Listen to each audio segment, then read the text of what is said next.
So it's good to see that some people are coming back, and I hope some of you are already on your fourth lesson here. Today we're going over, and topic is wrong. It should be natural language processing, but today we're going over natural language processing. Last week was deep learning 101, right? I'm your host. I'm also going to be the presenter today. So basically, we have Stephen Piscatelli and Tommy as well on as panelists. So Stephen he's a data scientist at Pandera Systems as well. He'll be here to help answer any questions, facilitate the Q&A process. What I will ask is, for those of you who are on right now, can you please use the Q&A section in this Zoom to ask any questions relative to the content, and then use the chat window just to socialize. You can message, tell people where you're from, share your LinkedIn, talk about what industry you're working in, some problems. But anything relative to the content, we'll go right in the Q&A session. So what's going to happen is Stephen will be kind of keeping an eye on that the entire hour and a half, and he'll either interrupt me to ask a question that I can answer live, or he'll just answer by typing out in the chat window where you'll be able to see his response, and you can reply with a follow-up if that doesn't answer it directly. Cool.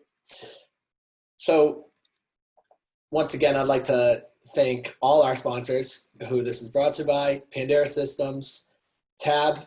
So Pandera Systems is the company that I work for, Stephen works for, Tommy works for. So Tommy was also on the line, who I forgot to mention. He's a director of marketing at Pandera Systems. He'll be online answering questions as well, chatting in the dialogue. Tommy, I want to see a lot of polls today. I'm going to tell you when I want a poll as well. Okay, I'll just come up with some random polls. Yeah, just come up with random polls. That's my favorite feature of Zoom. And then also Southern Data Science Conference. So you may see as a panelist, you may see a name Khalife jump on. He's the founder of Southern Data Science Conference. So what Southern Data Science Conference is they offer, down the Southeast, conferences specific to data science. We have content where you go in and do a full day of detailed and experienced content from presenters who are doing, these data science development series. So if you like what you see here in like the hour and a half, then, definitely look into Southern Data Science Conference, where you could sign up for a session that's much longer and in more detail. All right, so I'm not going to introduce myself again. Like I said, Director of Data Science. I'll be doing the presentation today, and I swear it's the same person. My hair is just a lot longer. So let me go to the content now.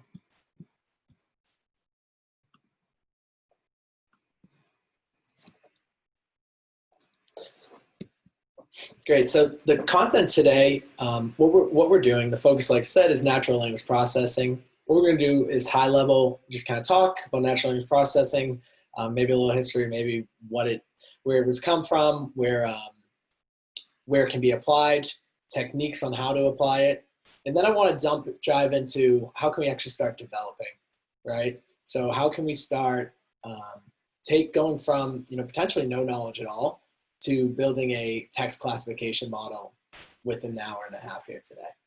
So I'll be able to walk through a demonstration where I'm going to open up a Jupyter Lab notebook and show you some Python code using a data set that you will also have access to found on Kaggle. So I'm going to share out my GitHub repository afterwards, which will have all the code that is shared in this course today. So hopefully you can pick it up and make my models a lot better and commit your message there, and we'll be able to have optimize machine learning for natural language processing. So, but that's what we're going to go through today. So let's jump right into it.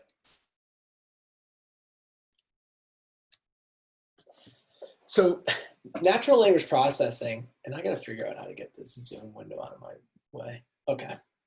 So natural language processing, really what it is, it's just enabling computers to understand and process the human language, right? And it's not restricted to just the English language or any other specific language. It's enabling it to understand all language that a human speaks. If you've been on the other sessions around machine learning and deep learning, as well as computer vision, you'll see here in this diagram that artificial intelligence, kind of the overwhelming, body that all these fall and roll up into. But what we're showing here today is just little, branches off from artificial intelligence. So machine learning is one of them, but machine learning, I like that it's at the top of this diagram because machine learning is actually a component of everything that's underneath here. So even in natural language processing, in computer vision, like we saw earlier 2 weeks ago, machine learning is a component behind all of what happens in natural language processing, but it's still broken up into its separate branch. So hopefully I didn't confuse anyone there.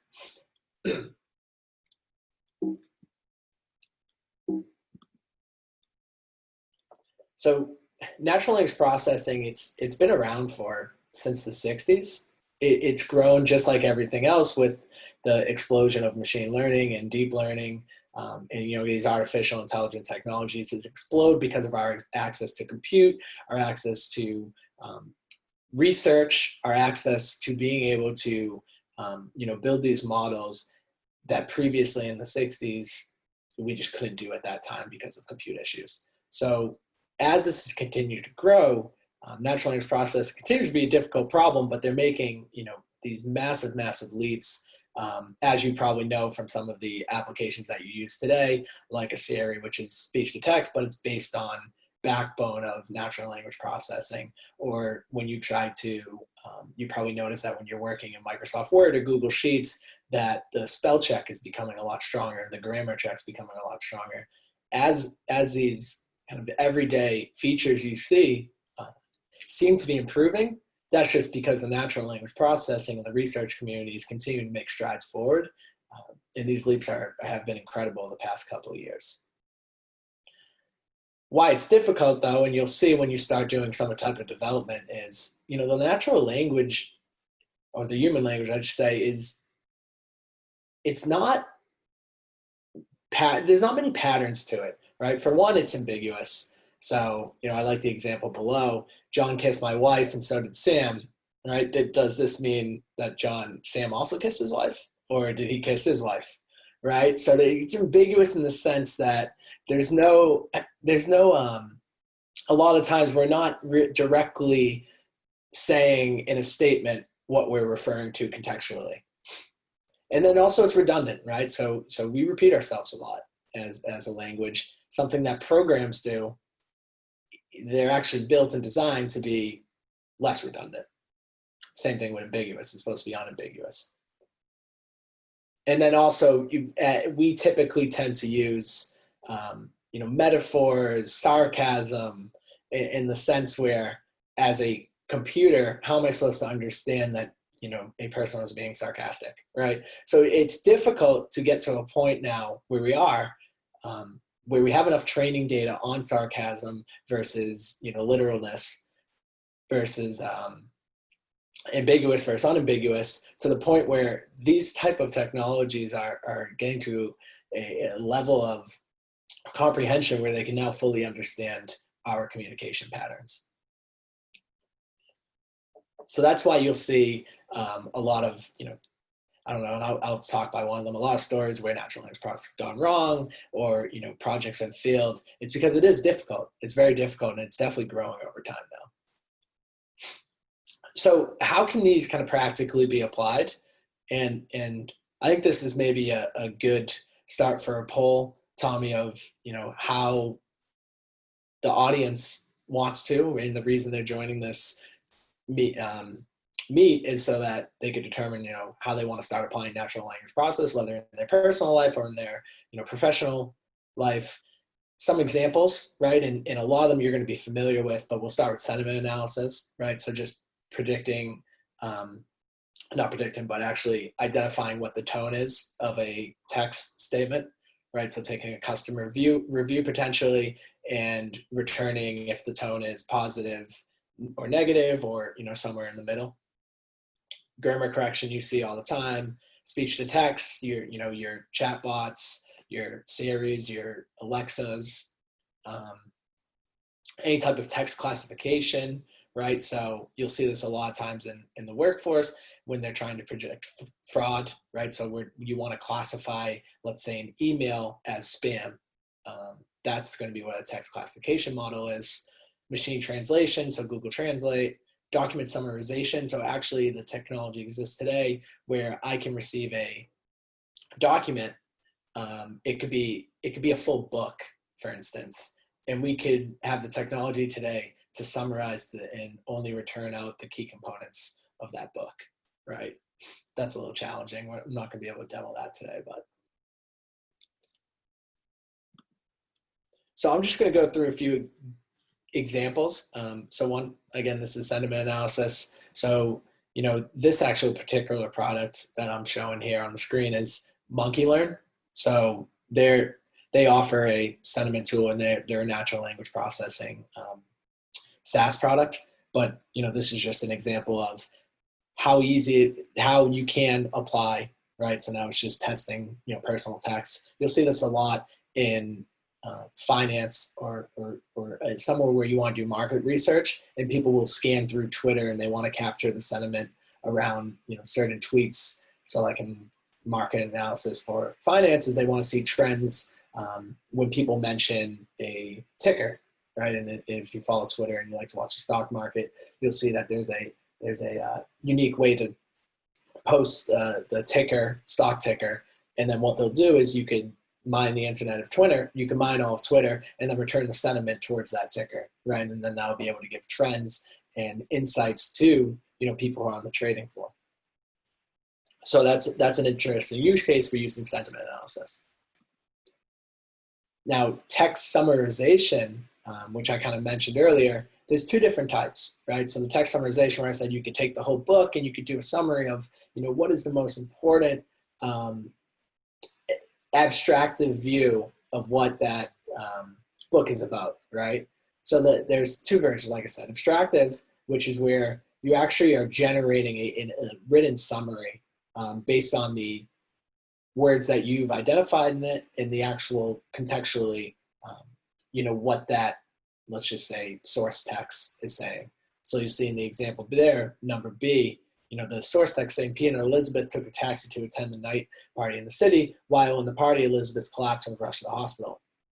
Now, what's really impressive is it's using contextual clues to be able to create a fully coherent summary of Elizabeth was hospitalized after attending a party with Peter. At no point in there were those values mentioned even in the same kind of sequential form of the natural language. But as a computer programmer now, and like I said, these great advancements, you can now build out that abstractive summary to be able to provide a full summary. The extractive, when E, is actually pulling out any type of important comments or important words and putting them into a sentence with no kind of coherency to it.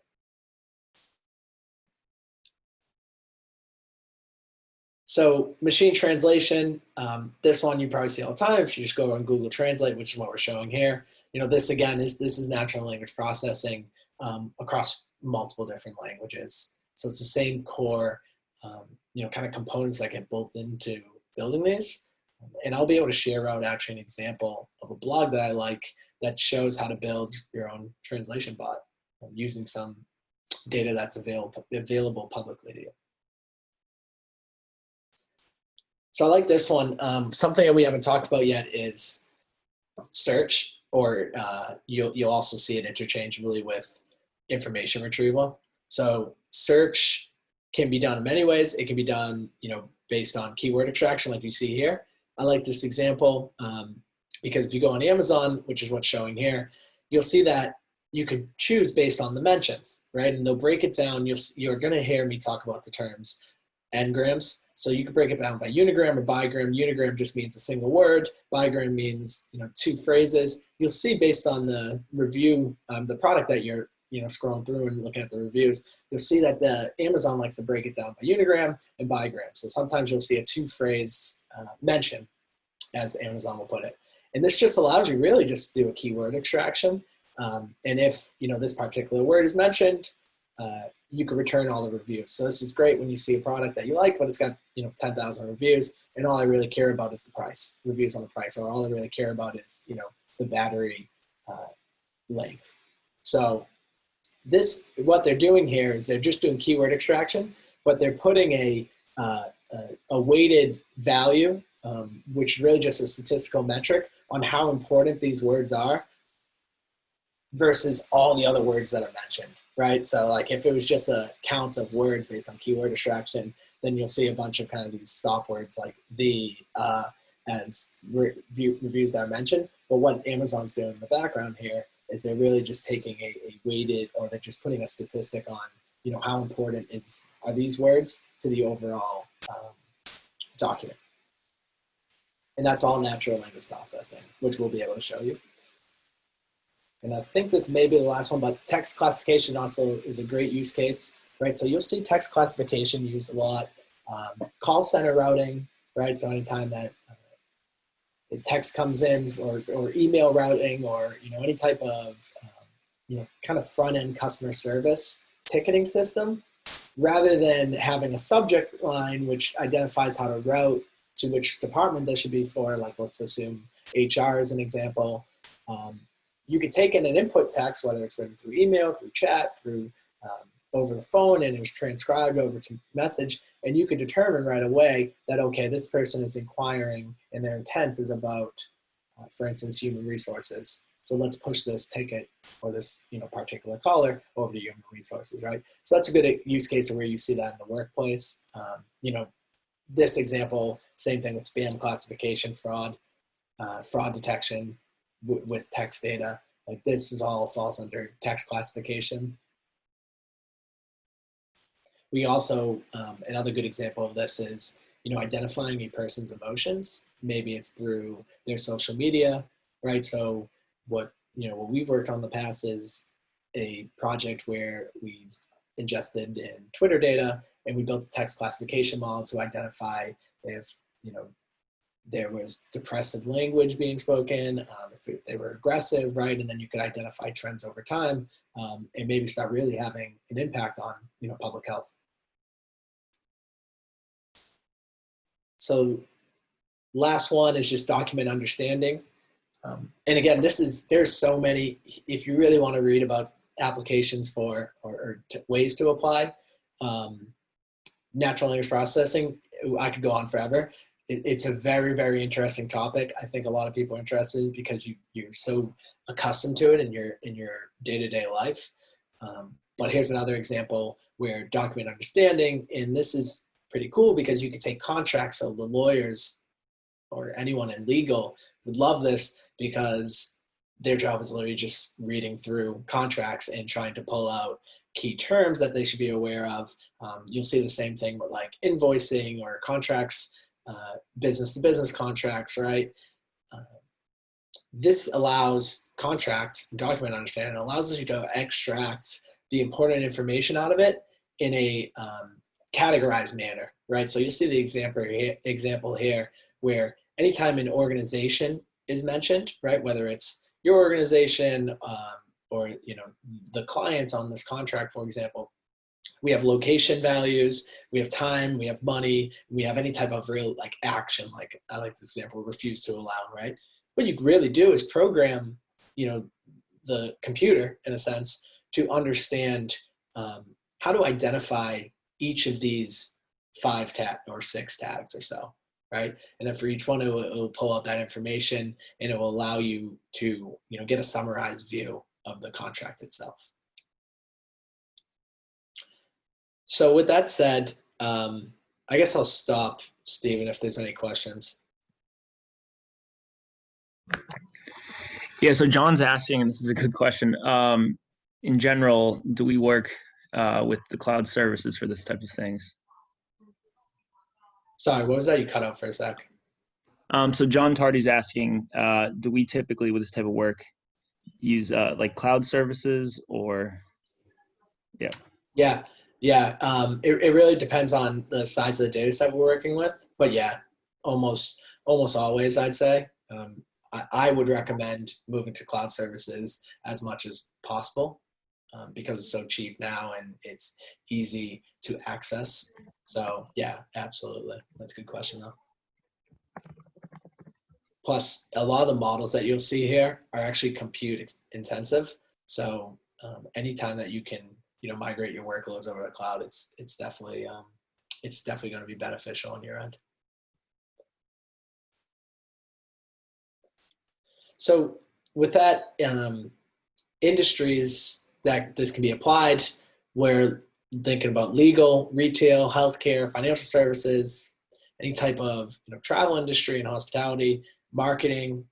I know that can fall under basically all of these, and so can legal, but those are really good use cases of where we are seeing applied natural language processing. And a little more details on each, and I'll make everyone here will get the slides. So we'll basically send these out probably tomorrow morning at some point, which will include the slides. It'll include the demonstration, link to my GitHub to access the demonstration. It'll include resources with good book recommendations, some tutorial recommendations, etc. The purpose I'm bringing this up now is because I'm not going to go through all the use cases, but you'll be able to have a chance and review. I'll just highlight a few here, and we already talked about a bunch, like financial services, that sentiment analysis on Twitter about the market, fraud analysis, personalized messaging in your marketing, right? So being able to do specific targeting and then determining based on a specific customer group, what is the right collection of communication that should be sent to them, right? So you'll see in natural language processing, you can identify which words are almost triggering a response. And you could do this at a consumer level, or you could do it by breaking down the customer buckets. So you'll see, really cool use cases that are advanced like that, where, if I'm looking at a website today if I'm looking at a website and Steven's looking at a website, because we have different preferences in the way that we've responded to past campaigns, we can have just completely two different types of pages. And that's all based on natural language processing in the background, as well as predictive analytics. Healthcare is another huge one where you're starting to see natural language process really grow. The purpose of this is because of clinical notes. So, when you go to the doctor's office, they're never, actually mine has started talking into a microphone and recording it, but how many times do you see just chicken scratch notes, right? So OCR is helping, and now it's, as people move to digital, it's collecting, clinical notes or even physician notes to the point where this can now be an other feature into medical research and healthcare research. And like I said, legal is a big one just for contract review.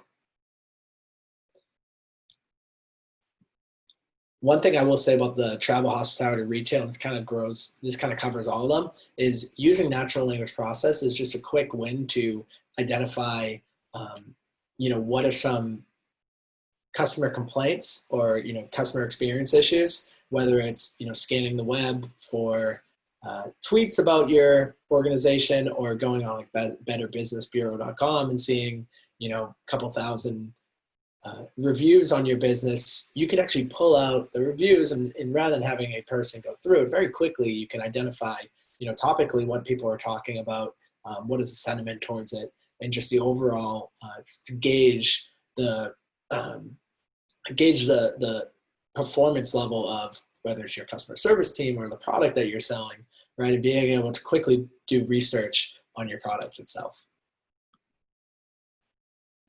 So with that, I mentioned that natural language processing can go wrong, right? I think we have almost outgrown this. This happened all the way back in 2016, but I don't know if you remember, Microsoft basically unleashed a racist sex bot, right? So the reason that this was released was because they thought that, okay, basically, and one thing that I should have mentioned a long time ago is a lot of this is highly, highly dependent on how much data you have to train your model. So I can't just, put together a bunch of Python code today and build a model that's going to be able to determine, whether I'm happy or sad, right? It's going to have to take a lot of different, especially like I said, because of the difficulties of ambiguity, redundancy, and us talking in like a sarcastic format all the time. It takes a lot of training data to improve these models, and that's why natural language processing it's continued to grow over time because as we collect more data. So back in 2016, Microsoft thought it was a good idea to basically place their product, their chatbot, in front of all of Twitter users and use that to collect incoming data. Little did they know that people can't control themselves on the internet, so they were like direct messaging this chatbot with, you know, racist things around sex, and this is where, you know, the model behind their chatbot ended up training itself to start returning back that information. So you'll see there's a bunch of tweets out there, which is a fairly funny example, but, you know, this is just a way to put it that natural language processing, if not, you know, very closely monitored, you know, based on some of the incoming data and data that you're appending to your training data set, it could go really wrong. So I'll stop for questions. Stephen, is there anything else? No, we're good right now. Cool. So now we're going to talk about natural language processing, the actual development phase. So, you know, I showed you all the different ways that you can apply it, you know, in your business today. I showed you all the different ways that you can potentially use it in your personal world. Now, what I want to show you is how you can start developing. Now, you don't need, and since this is a one-on-one course, I'm going to keep it fairly simple, but you'll see even with the simplistic natural language processing techniques, you could get really great results, and you can get them quick. That's what I'll say is you don't need a PhD anymore to be doing this type of work. You don't need to have advanced math degrees and understand the deep depths of derivatives and, you know, vector math, right? It's not really needed anymore. It's very helpful to understand conceptually and theoretically, but I will say that it's not, you know, needed anymore because of the growth and, like I said, the advancements in the open source community, which is great about the data science community, is people share their work, they share libraries and packages that they've created wrapped in Python package wrappers that just make it very easy for us to be able to use. So I'm going to show you the development. I'm going to focus heavily on just high-level tasks, and then I'm going to show you how you can do this in Python through a demo. So I'm going to switch back and forth from the demo and this presentation. That way, as we go through concepts, I'll show you how to do it in the notebook, and, you know, hopefully that works and everyone's able to comprehend. So basic components of NLP, and these are just like different types of analysis that you can do. So what happens here, if you look on the right-hand side, is you do an input text, right? So let's just say this is the raw text format. So a text comes in as, let's just say an email, right? A 3 to 4 sentence email. What it's doing is you got to go through this process of morphological and lexical analysis. So what that is just the structure of the actual formation, right? So if I get it, like I said, if I have a 3-sentence email, I know that this is 3 sentences. I can break it down by, you know, tokenizing by the period. And I know that, you know, maybe there's an indent in it, right? So this is actually just the actual structure and the formation of the word. So being able to understand sequentially, you know, what type of text exists in this email, right? And then you go right down to syntactic analysis, which is more on that, like I said, the sequential, the order of the words, and understand, you know, how the actual syntax of the words is affecting the meaning. So this is where you can do some type of part of speech tagging, and we're going to go into more details on all this. I just want to talk high level first. So then you go right down into semantic analysis, which is, this is like the dictionary book, the dictionary level of what this word means. You're probably wondering, how does a computer know what the dictionary version is? You know, if you have the right training data set, you're going to compile what is called, actually natural language processing, a dictionary of words, right? So this would be the next step of like, hey, let's actually understand the literal meaning, which we know in the human language doesn't always go a long way, right? And then it's into pragmatic. So this is using contextual clues to fully understand the entirety of the conversation that allows you to understand, you know, a specific component of that conversation, whether it's a phrase, whether it's a full sentence, but, you know, it's using the context clues. And then I don't really reference these four throughout the rest of the presentation, but what you'll see is each of these four different type of analysis subject areas, you'll see that we're going to cover them all in different types of techniques for natural language processing, which we're going to go through right now. So to implement natural language processing, this typically, and I've really zoned in on what's going to be important for the purpose of this presentation and demo. Typically it's just data pre-processing and cleansing. So, taking your raw text data, pre-processing and doing any type of cleansing, feature extraction, where we're going to have to vectorize the data, and then into any type of model development where, which is the fun stuff like classifying emails or, building on a sentiment detection model.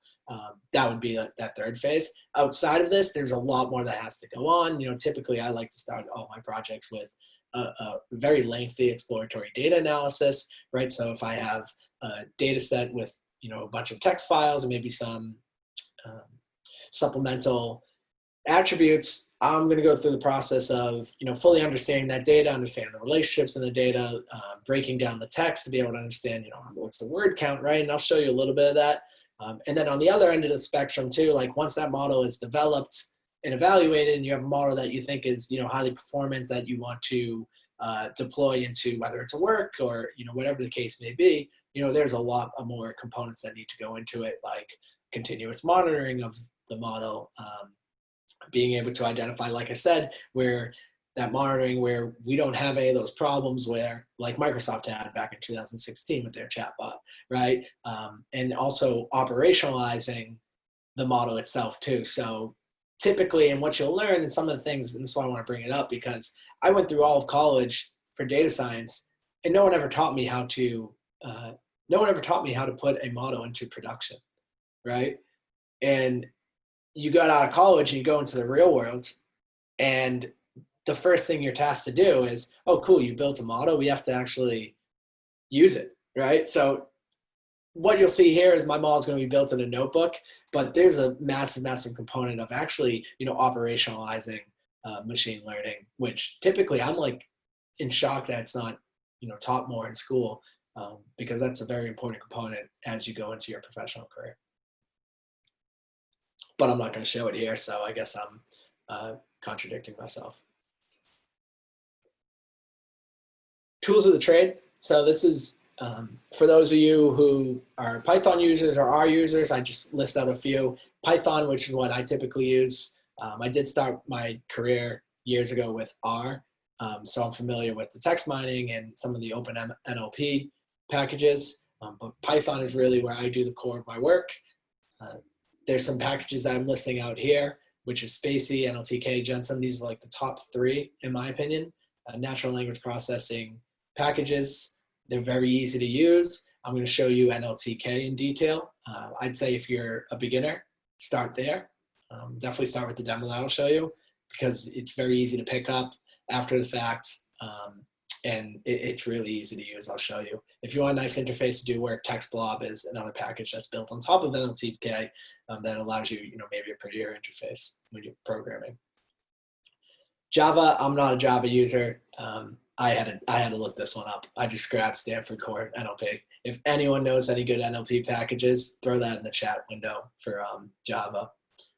And then the cloud giants, right? So Google, Amazon, IBM, even Azure, they have all their own NLP products that they offer as a service. I use Google a lot with NLP API, where you don't need to be a data scientist to really use these. Typically, all you need to be is a developer, and you could hook these into applications that you have running in your business today. Same thing with Amazon's Comprehend and IBM Watson, which we all know is really good. Deep learning frameworks. So I just put TensorFlow and PyTorch here. You'll see that any deep learning framework will have NLP capabilities into the package itself.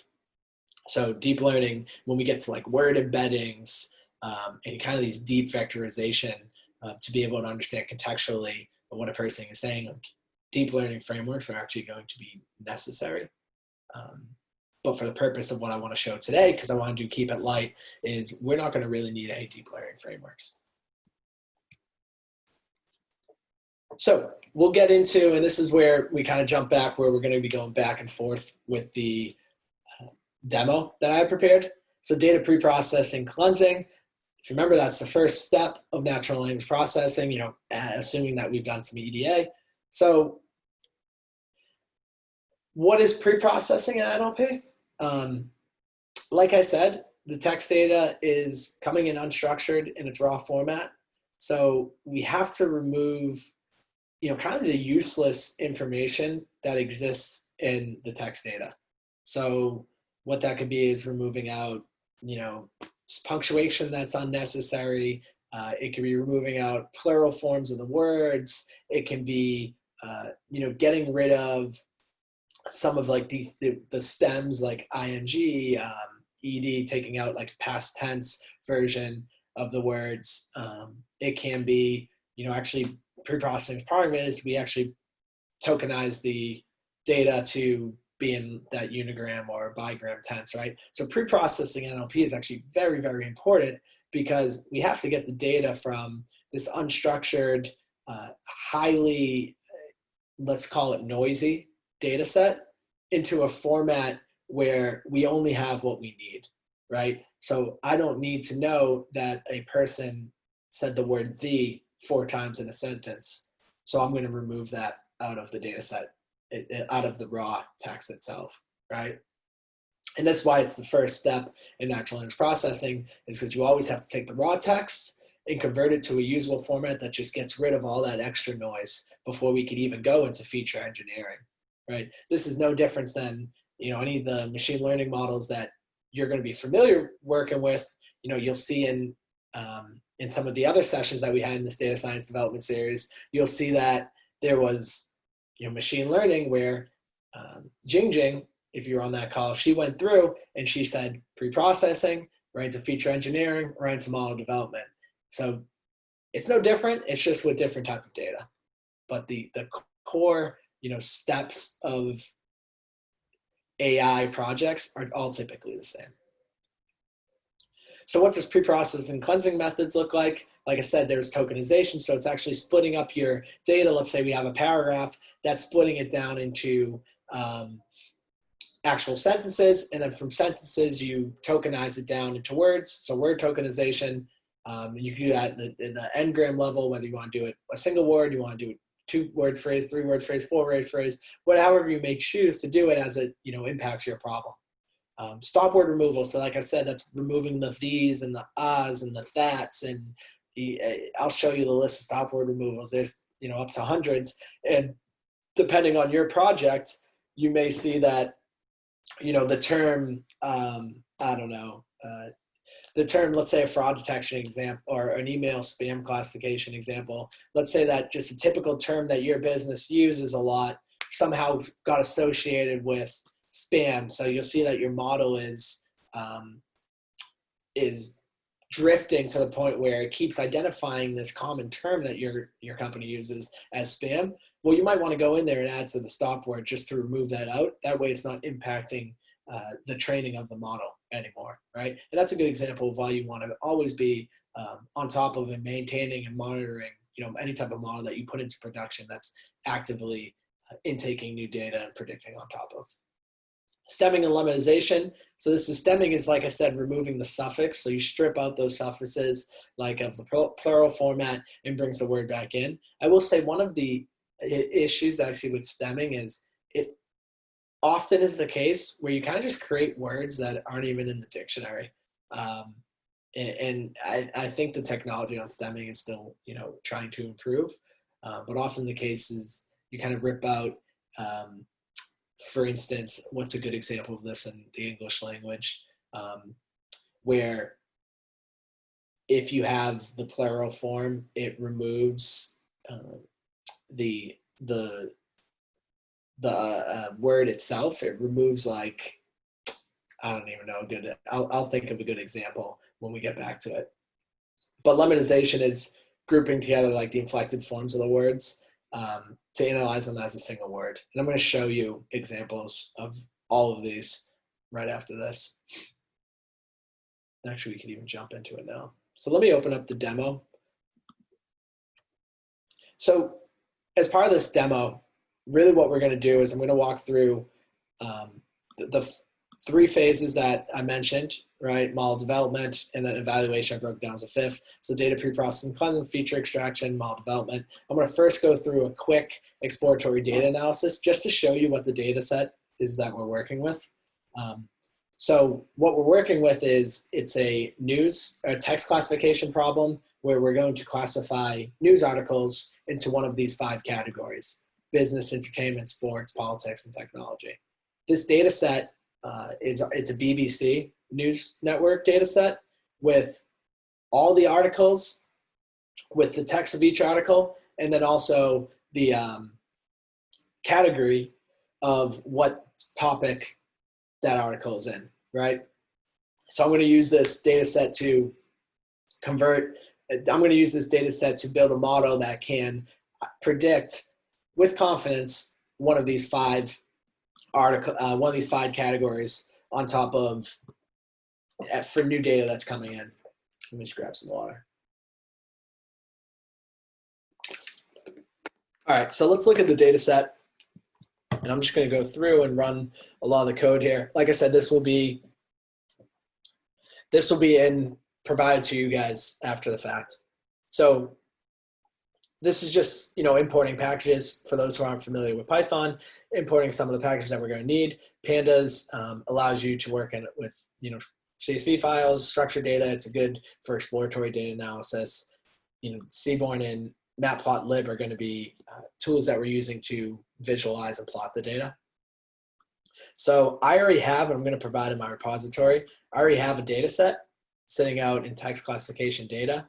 This has been cleaned. If you go on the website on Kaggle where the data set lives, you'll see that it's broken down into, I'm pretty sure it's text files based on each of the 5 topics as individual file. What I did is I just went in and, appended the files, cleaned it up a bit, and wrote to CSV.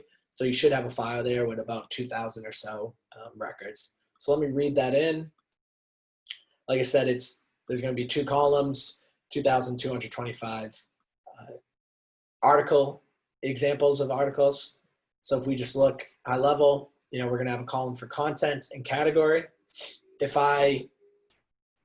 And I could go just message if you want to go slower and kind of go through the code, but I'm going to go through fairly fast just looking at the time. And then after the fact, you'll be able to go in and actually review the code in more detail. So if I just pull out one of the content, as you'll see, this is just some sort of article on Time Warner profit. So this must have been in the business section, I assume. So if I just kind of look at the distribution of the different types of categories, right, it's fairly balanced. Sport has 511 and the lowest balance is entertainment, right? So it's balanced enough. The distribution is even enough to where we don't have to make any changes while building out a predictive model. So let's just look at the overall length of the articles. Let's create a distribution curve that basically determines, I completely spelled length wrong here. That determines what the overall count of characters is in each text. So you'll see that there's some outliers here that are over the 1,500 into the 20,000 character list. But typically, it looks like a lot of them are kind of around the 1,000 or in between 0 and 5,000 is where the bulk of our distribution curve lands. And then I could even use the describe, and this is all Pandas features that can be used to look. Our 75 percentile is at the 2,800. So everything's kind of following. If you look in between the interquartile, it's 1,400 characters to 28.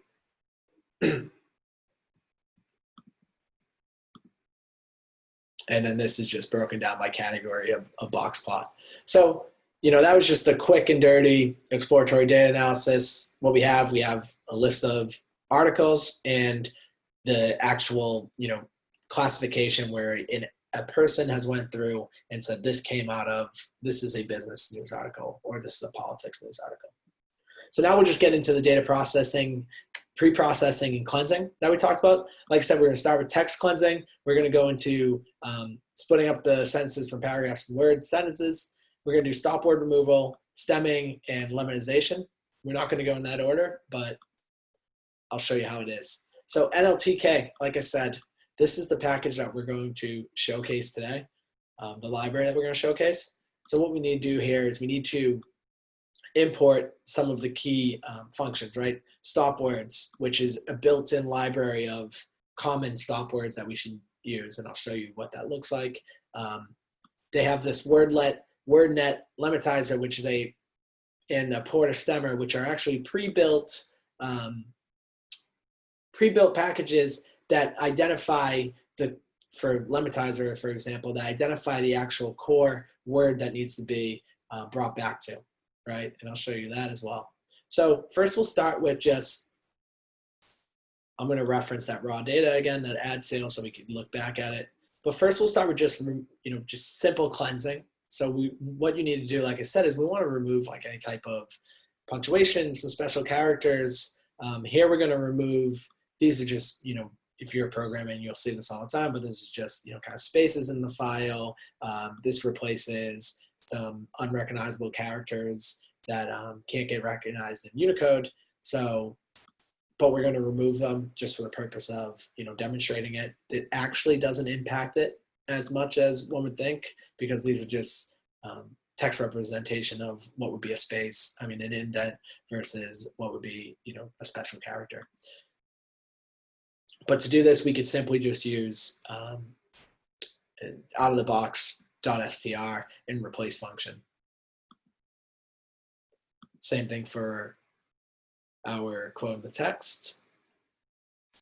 Another thing we're going to want to do is we're going to want to, and you see this often because of the way that programs work, is you want all the cases to be the same. So I'm going to downcase all of our text. If the word, for example, if the word, football was capital F because it was the, first word in a sentence, and, the rest of the time that gets brought up is lowercase, especially using Python or other type of program analysis, they're not going to understand that that's the same exact word. So we're going to want to downcase everything, just remain that consistency for all words. Then we talk about removing punctuation signs. I'll just go in and remove out the question marks, commas, because we know that we can't actually, they're the neural network problems as we get kind of more advanced, but for the simplicity of our models is something we're going to want to do. In future kind of model that are being out, they can't handle punctuation signs, and you might actually want to keep them, but for the purpose of the model that we're building, we're going to actually remove them. Possessive pronouns we're going to remove as well, and I'm just going to go right through these so I can get the stemming. You'll see this is what it now looks like. Everything's lowercase. There's no type of punctuation. It looks, fairly clean now, right?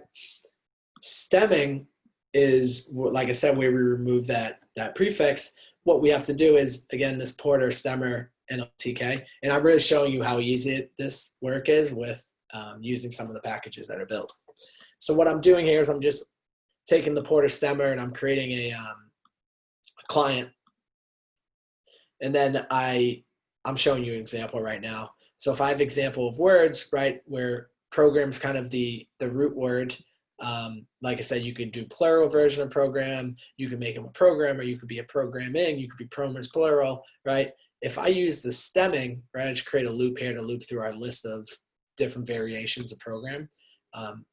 If I print out using the Porter stem.stem,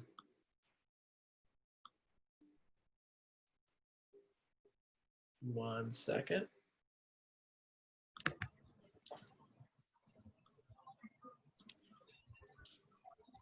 Let me just make sure I didn't end up running all our packages.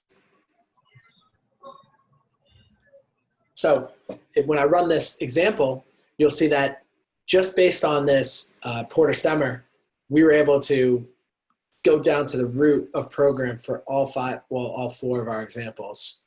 right? So that is what stemming's doing. And hopefully it's good to visually see that. Now, if I want to run that across the entire data set, what I'll do here, and I'll allow you guys to look into this afterwards, but what I'm doing here is I'm just looping through all our articles, the text blobs, and I'm stemming every single word in that file. So you have to lematize you have to stem, and I have to update these comments, but you have to stem at the word level, right? So when you're doing this, you have to create some sort of loop mechanism that is going to be able to allow to loop through every single word and remove the, kind of the extra noise, the suffixes at the end. So that was stemming. Lemmatization is basically what we're doing here now is we're going to leverage this WordNet package, which really what it does is it provides us access to what they call this lexical database, which I was describing a little earlier, which associates, these kind of words back to each other, right? So I'm going to show you a quick example of this. So for instance, we have rocks, corpora, and better. So it's going to, if I just run this real quick. So for this example, it does kind of similar to what the first example, it does similar to what stem would. It would remove the plural form. For this example, it takes a word where if I were to stem this, it might remove the A, and now you have a word that's called corpor. So it actually would be completely useless to us. But because we do have a lexical, kind of word dictionary, we can tie back this to now corpus. And same for better is we could actually identify synonyms. So now every single time that we have a synonym of, a simple term like good, we could tie this all back, right? So that's what lemmatizing does. It's really powerful. So I'm going to run this across the entire data set itself. And again, this is all important because it's just reducing as much noise as possible, because at the end of the day, with natural language processing is I'm going to show you when we get into this, you have to convert all this text data into a vectorized format. So you have to be able to convert the raw text itself down to a list of words and, put it into a numerical format, right? So if I didn't reduce all these words and punctuation and, pull them out into a common term like lemmatizing it and removing out stop words, which I'm going to do next, then we would just have an overwhelming amount of words that our machine learning models aren't going to be able to comprehend. Unless you're doing neural networks, which that's a different topic. So then we'll just get into stop words. So I mentioned it before, but NLTK has this, you can download stop words. So what this does is, once I download stop words, what I can do is it prints out a list. And actually, let me see how long this list is of how many stop words are in their dictionary. So their list includes 179 stop words. If I just kind of look at the first 10, you'll see that the stop words are like I, me, myself, a lot of what we've talked about earlier, yours, right? Again, you could add simply to this list, but it's nice to have this package where every single time you want to do an NLP problem, you don't have to, reach back to a stop word that you're maintaining. You could just keep this list natively in NLTK. Now I just run this for an example, right? So the example is, this is a sample set showing off, stop words. Now, what you do is you tokenize the text first, and here's all the, components within the text. After going through stop words, it removes is, it removes a, it removes off the, right? So now we've reduced it from what looks to be like 10 or so words down to 7, right? So I'm going to run that on our entire data set again. It'll take a little bit. Okay, while that's running, I'm going to go back to the presentation. Just look at the time here. So we got about 30 minutes left. So you'll see something that I didn't show you, but because NLTK natively does it, one of the biggest things when preparing the data is tokenizing the text to the word or the phrase level, right? So breaking this down at the n-gram where it's unigram, bigram, trigram. You'll see the examples here. Like I've mentioned this a few times, unigram is just a single actual word. Bigram is, breaking it down into phrases, a two-person phrase, or words that's sequential to each other. And then same for the trigram as well. You'll see that there's no loss of information as you're using bigram and trigrams. It just captures this is, and then is big, and same for trigram. So it's really depending on, the type of model that you're building, how you determine that you want to actually prepare and tokenize the actual data set. So we'll get into feature extraction. This is where it gets a little complex, right? So the whole purpose, like I said, of even doing that pre-processing was to set us up for feature extraction and removing, that extra noise, right? So why do we have to do feature engineering? So basically, since the data is in a form that machine learning models cannot understand, unstructured text, we can only do machine learning work on numerical format, right? So if you're familiar with building out models, even categorical data, you're going to have to, transform it to maybe one hot encode, right? Or maybe, transform to actually do some type of encoding of your categories to determine, some sort of numerical feature that a machine learning model will be able to understand. This is no different for natural language processing. So the biggest component of this is we have to do feature engineering, or it's typically called feature extraction in natural language processing, where we convert the text into vectors and numbers, right? So this is what's called vector representation. And I'm going to show you what this looks like. So there's a few types of methods for vector representation. Basically, like I said, it's process converting from text into numerical. Now there's also kind of mapping the actual phrases, and depending on how you split up and do the data preparation, whether you choose unigram, bigram, it's going to take the words or the phrases that you have and map them to real numbers. You can do this in 4 different techniques, right? And there's actually more than these 4, but these are probably the most well-known, let's say. There's a few other methods, but we'll talk about these 4 because it kind of covers the basis of what type of methods are out there related to complexity. So I'll look at each one of these kind of individually. So count vectors, also just called bag of words, not to be confused with continuous bag of words, but count vectors is literally just taking account of your word or your term frequencies, right? So that's, and I'll show you in the next slide, it's literally saying, okay, in this sentence, the word, Brian showed up once.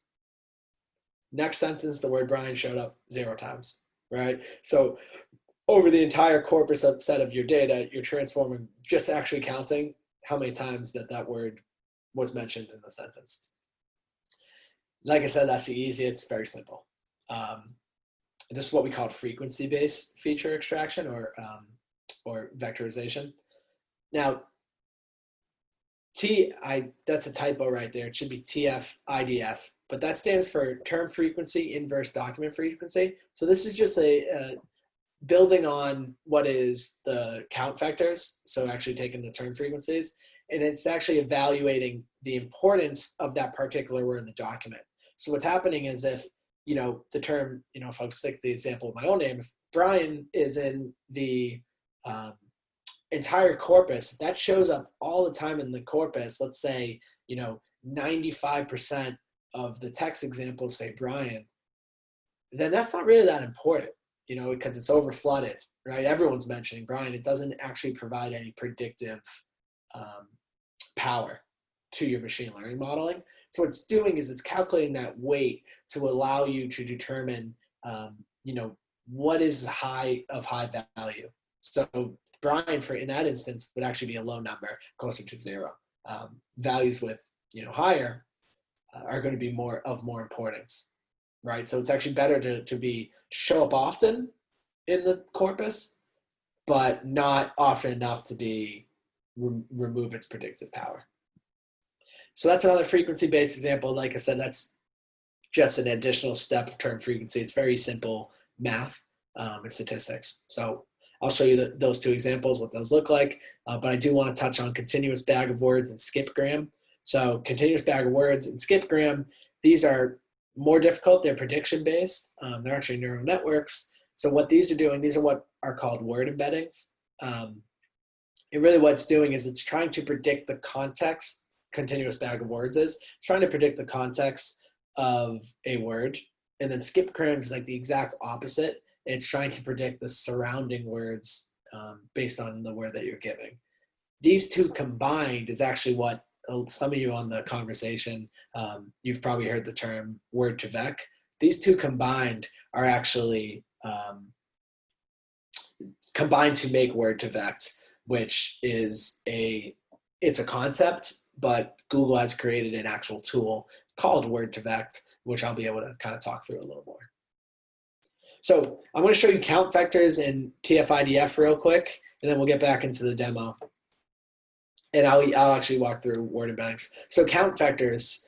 So again, count vector is very simple. It's just a term frequency count. So scoring frequency divided by the total number of items in word. So if I go to, and this actually equation is wrong because it's just simply a count. So I'll have to update this before I send it out to you guys. But really, the example tells it all. You know, these are 4 different sentences. So imagine this is a 4 item corpus of text, right? These are 4 different sentences. What we're doing is, and this is just really simplistically what vectorization is here with text vectorization. It's taking all the words that exist in your entire corpus, it's expanding it out into columns, and then it's grouping your text files and just identifying with a 1 or a 0 whether that was mentioned or not. If it was mentioned twice, you see the term will have funny in there twice. This is all that's going on when it comes to counting individual vectors, right? Now, like I said, TF-IDF is a little bit of an extension where it's a little more mathy, but again, still very, very easy. What this is it's term frequency times the inverse term frequency itself, right? So that's going to be a scoring of the frequency in the word in the current document. So again, it's going to be the count divided by the number of items in the overall corpus. In the actual text sentence, and then it's going to be multiplied by a log of the number of total documents divided by the number of documents where the term is in it, right? So the calculations here is very, very straightforward. There's packages like NLTK where you don't even have to do the heavy lifting math here. But if you see on the right-hand side, same exact example with the 4 different types of text, you'll see this broken down just the way it was, except now you'll see actual an actual statistic as opposed to a simple count, right? Like I said, anything close to 0, it's going to be less important to the overall corpus of the data set, right? So this is just a different way to vectorize and rate your features, which is more intelligent than what would be a simple count vector. Now, if we want to get more complex, this is where we'll get into word embeddings, right? And just for the sake of natural language processing 101, I'm not going to go into too many details, but I think it's something that if you're really interested in this topic, understanding word embeddings is going to be very powerful. If you were interested in the deep learning topic last week and you're interested in natural language processing, then this is like right in your wheelhouse, right? So I would definitely recommend, doing a lot of reading up on this, and also being able to test some of the models and actually hands-on the keyboard coding yourself. So like I said, this is basically what word embeddings is words have associations. So you'll see, kind of in this example below, this male to female association, a man and a woman, they're associated to each other. they're not synonyms to each other, but they could be used in a similar context along the way. Same thing with king or queen. And then those should have the same exact, this curve here, which is in vector space. So you see that's a 3D graph. So this is a vector space. This is just a cosine similarity calculation, really is what it's doing. And since these have the same exact similarity, the way that I'll put it, then they should have the exact same calculation here and the exact same, I'll call it a slope, even though it isn't, but the exact same slope, right? And you'll see that with any of these type of, I think the country capital is a good example, where they're all the same exact, angle of the line, because it's the country to capital. And those are all the same exact association. We have a country and we have a capital, right? So being able to identify these type of relationships in the vector space is really what the power of word embeddings is, and what the power of word to vec is, which is like really, really powerful in the sense. And you can see that you can even do it for verb tense. So really what this is doing is it's actually a combination of the two predictive based vectorization methods that I said, continuous bag of words and skip-gram model. So what it'll do, it'll check skip-gram first, and I'll say, oh, I don't really know what the word is. Let me see if I can capture the context, and it'll go start to predict on the context, and it'll start to do continuous bag of words, right? So this is, it's very in-depth, but, like I said, if interested, I'm not going to show it in the demo. But if interested, it's very interesting to read up on. And this is how a lot of, those type of, natural language processing that you see in your everyday life, they're all built on the core concept of word embeddings, right? So like, I'll be honest with you, the Siri responding and answering the messages, what I'm going to show you in the demo today isn't even close to the level of, the type of models that are being built on top of Siri. But this is like the overall foundation that you're going to want to learn and understand. So I'm not even going to go into, I'm going to actually switch back to the demo. I do want to save time for questions, so I'm going to probably go fairly quick through this demo. Plus, it's a beautiful night out in Boston. I'm trying to get out there. So first, I'm just going to create a train test split, just like you would with any other machine learning classification model, because that's, at the end of the day, we're trying to classify. So I'm going to, create a split, and then we're going to jump right into feature extraction. Now, like I said, there's many options for feature extraction. Count vector. What we're going to use today is the term frequency and inverse document frequency vector.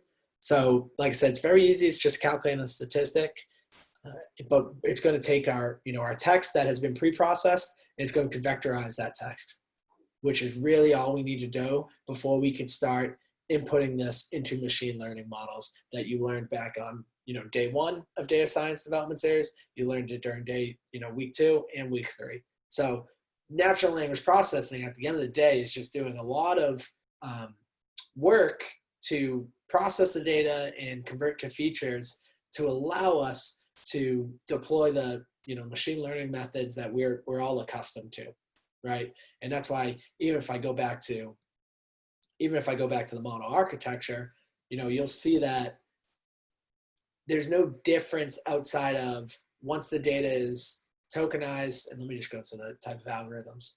There's no difference than what you're used to. Like I said, if you want to do a machine learning classification model for text, it's no different than a classification model with structured data at the end of the day for the algorithms that you're going to apply, because all the work up front with natural language processing is done before the algorithms itself. So you're going to use your support vector machine. You're going to use your decision trees and random forests. You're going to be able to use neural networks.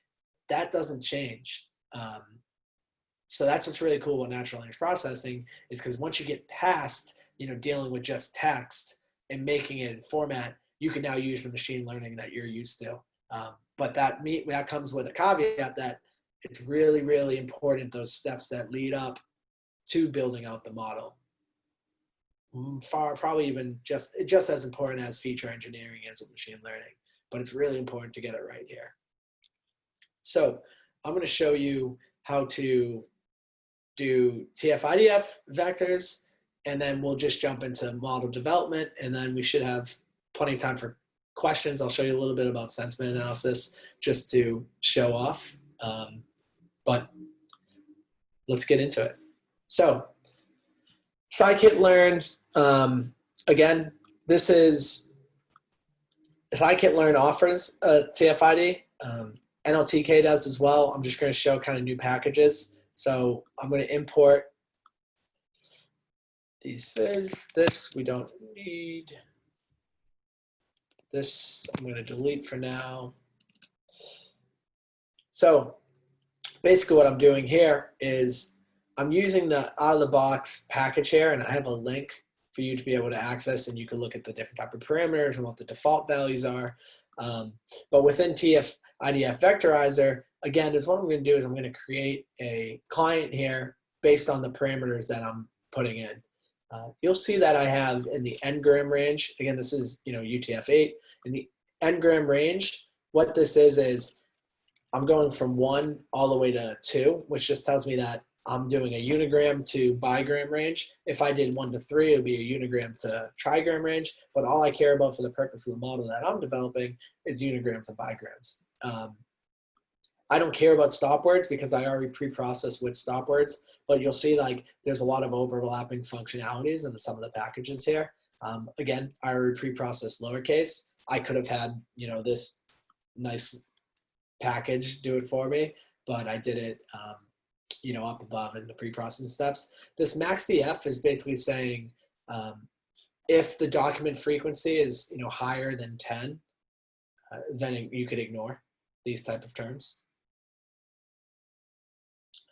Minimum DF, so ignore terms that don't show up more than 10 times.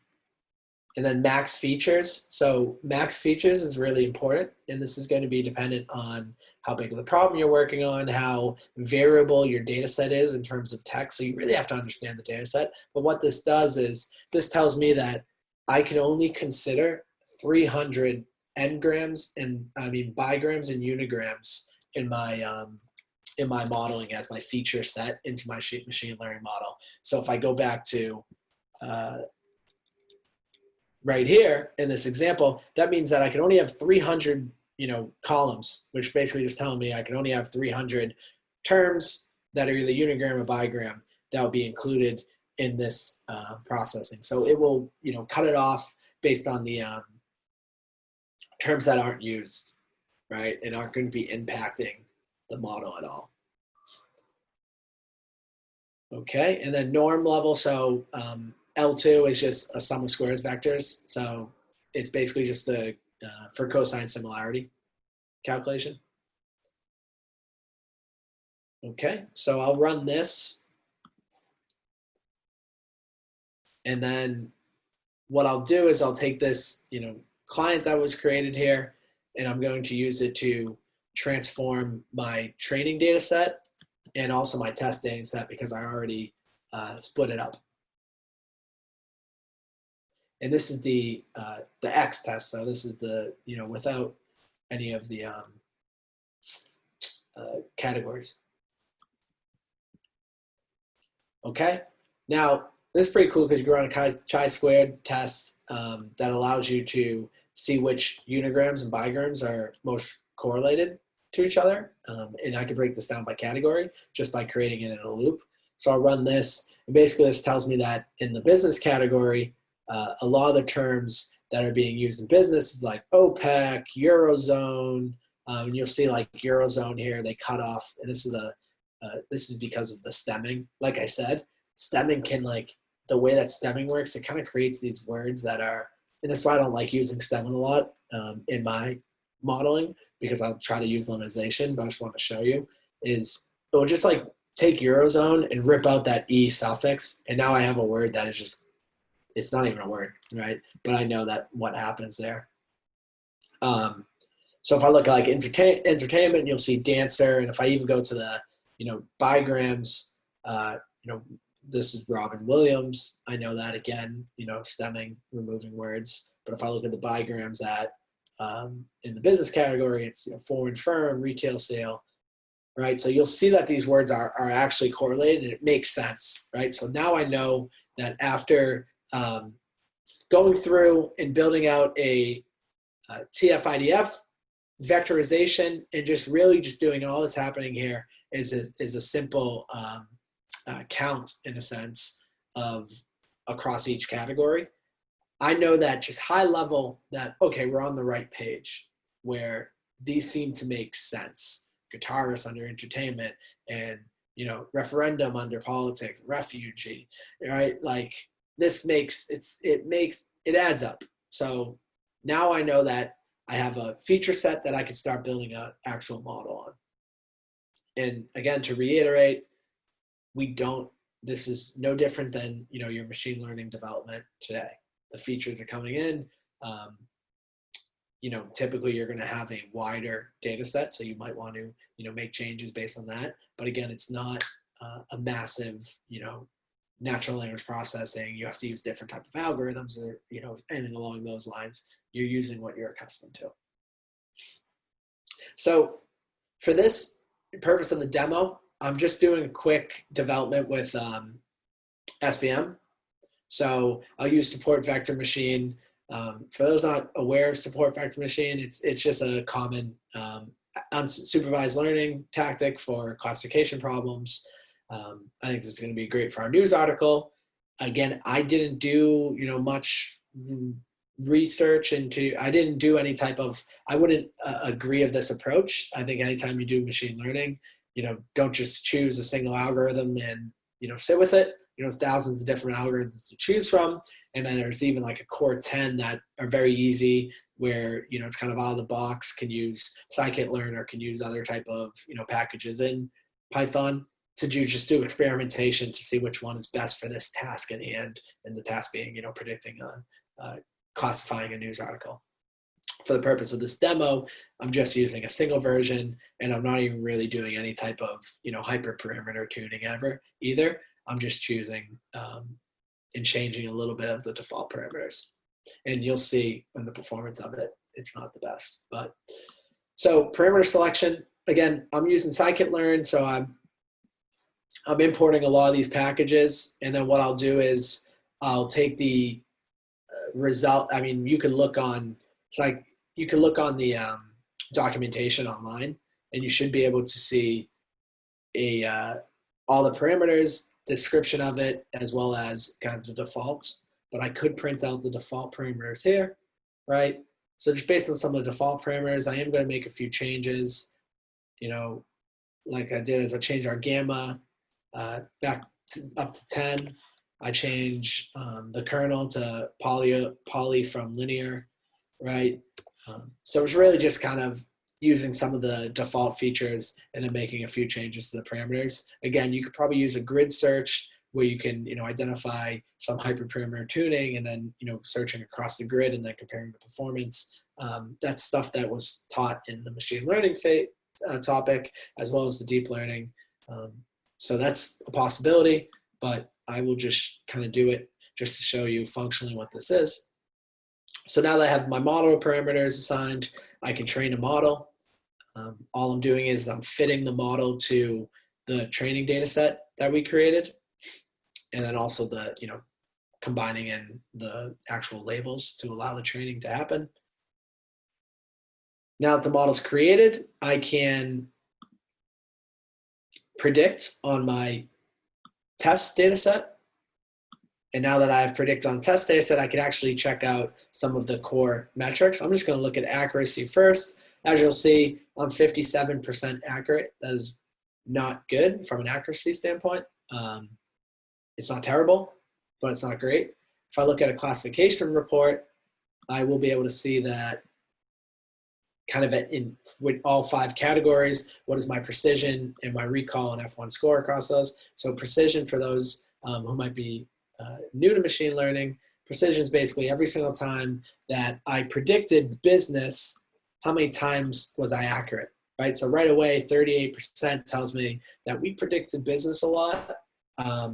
sure, we might have, recall is basically every time that business is truly, every time an article is truly business in our testing set, and how many times, what percentage did we predict correctly?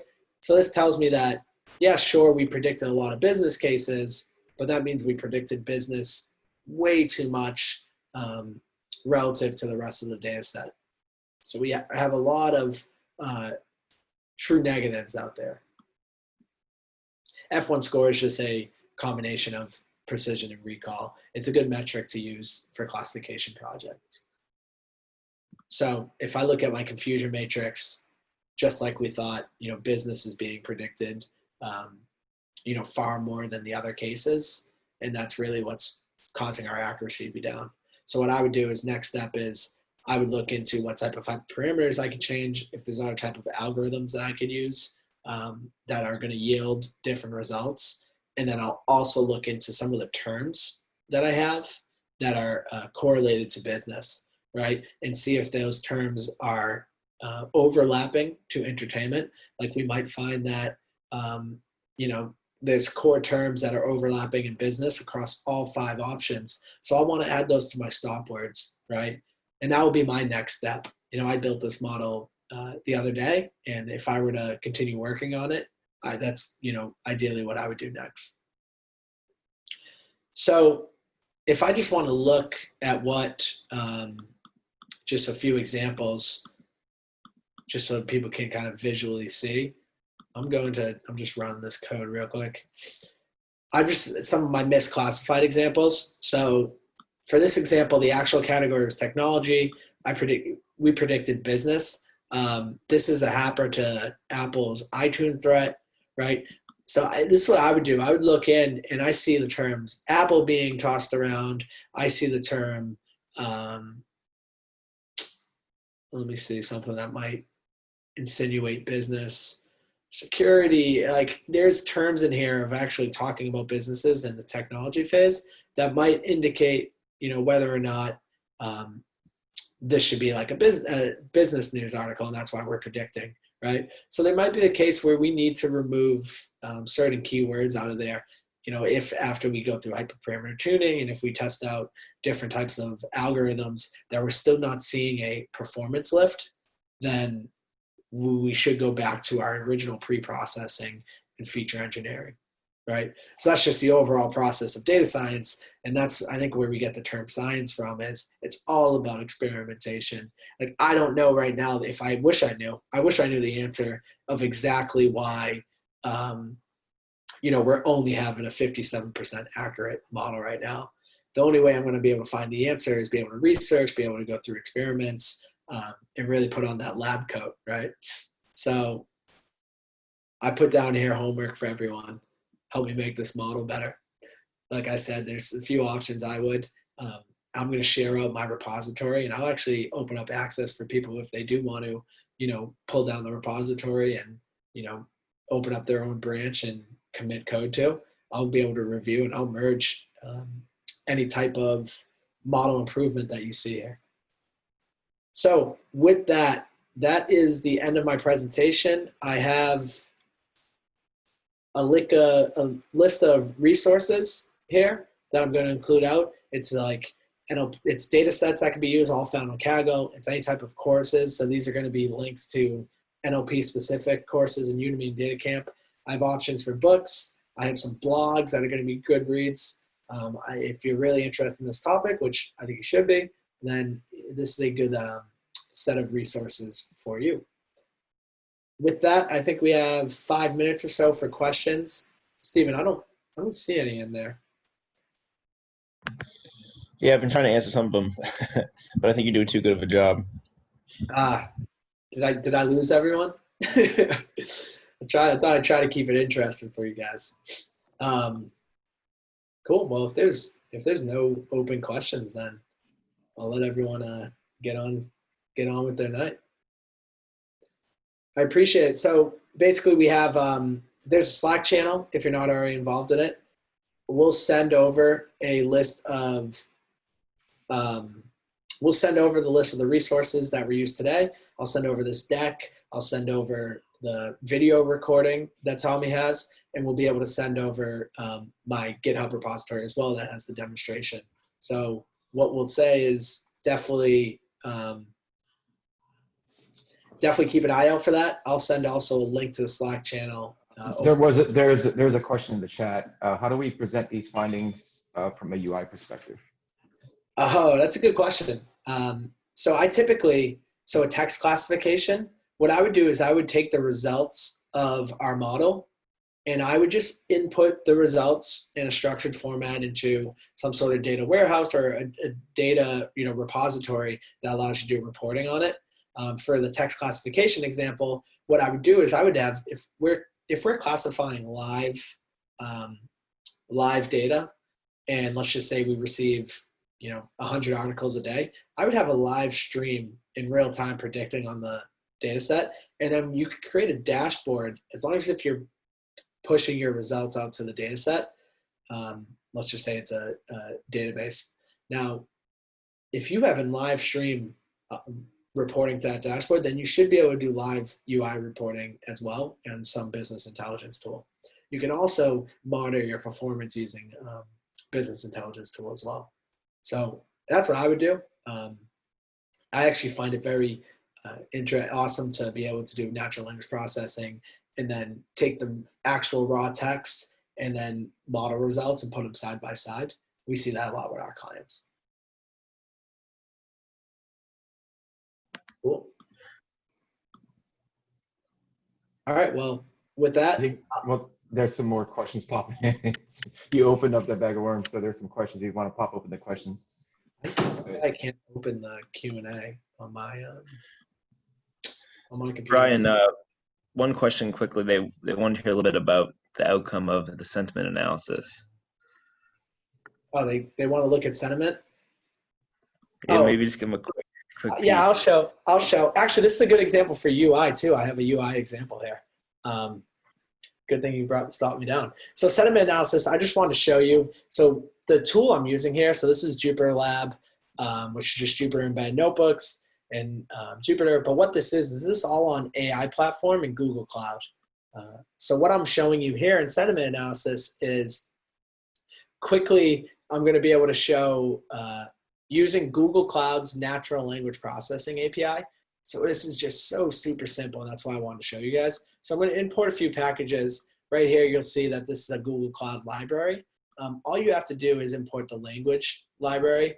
And from here is you create a Google API wrapper, right? Because all natural language processing API is just a simple, get an API key, reach out with a payload, which is a text statement, and then you'll receive a response of the sentiment score and a few other attributes, right? So what I'm doing here is we're creating a client library with the language service client, and then building out, all I'm doing is sending a request to the natural language API, which will contain the contents after it's been a little bit of pre-processed in this line right here. But I'm creating a function that's saying analyze sentiment. The input value to the function is just going to be a simple text, a text blob or whatever it may be. And then I'm saving out the results of the response, which returns your sentiment, it returns a score, and it returns magnitude. So what I'm going to show you here is a few examples. Let me just run this. I'm going to show you a few examples of sentiment analysis of review data set. So this is going to be a negative review about Universal Florida Disney about on TripAdvisor, right? So if I pull down from TripAdvisor and I pulled down all my tweets, I could quickly return the sentiment of this, which is very negative, where it's negative 0.4. Sentiment scores from range -1 to 1, and negative 0.4 is like on the cuffs of being a negative comment, right? So this comment would flag as negative. If I do the same thing for now I think this is like Yelp or something. If I take a Yelp review, this happens to be a positive review. So again, about Universal Orlando, it's a very nice area, friendly staff members. If I take the sentiment of this review, it's 0.8, it returns a score. Again, there's a magnitude component of sentiment score as well, but whenever there's short text like this, magnitude isn't as important because magnitude basically signals whether or not there's mixed emotion in the text statement. But typically when you're looking at review data, quick tweets, the magnitude can almost be ignored, and you could just look at sentiment score. So then last example is TripAdvisor again, where this time you'll see that it's actually very neutral. And again, this is about universal.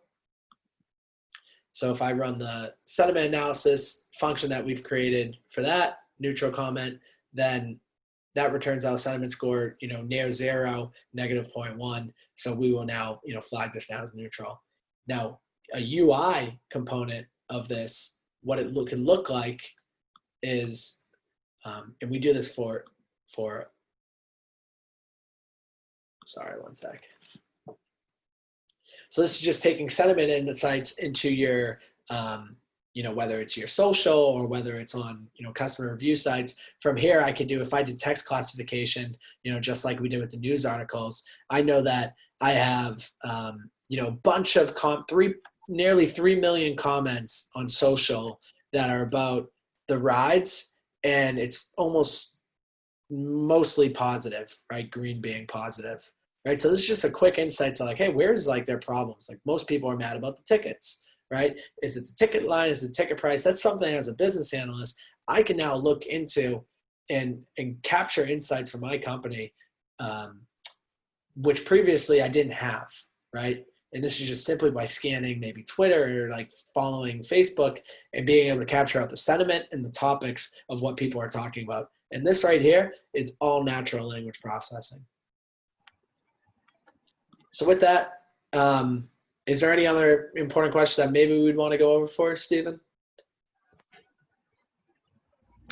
No, it seems like most people were most interested in hearing about sentiment analysis. So let's go one over. Yeah, I'm happy. I'm happy we did.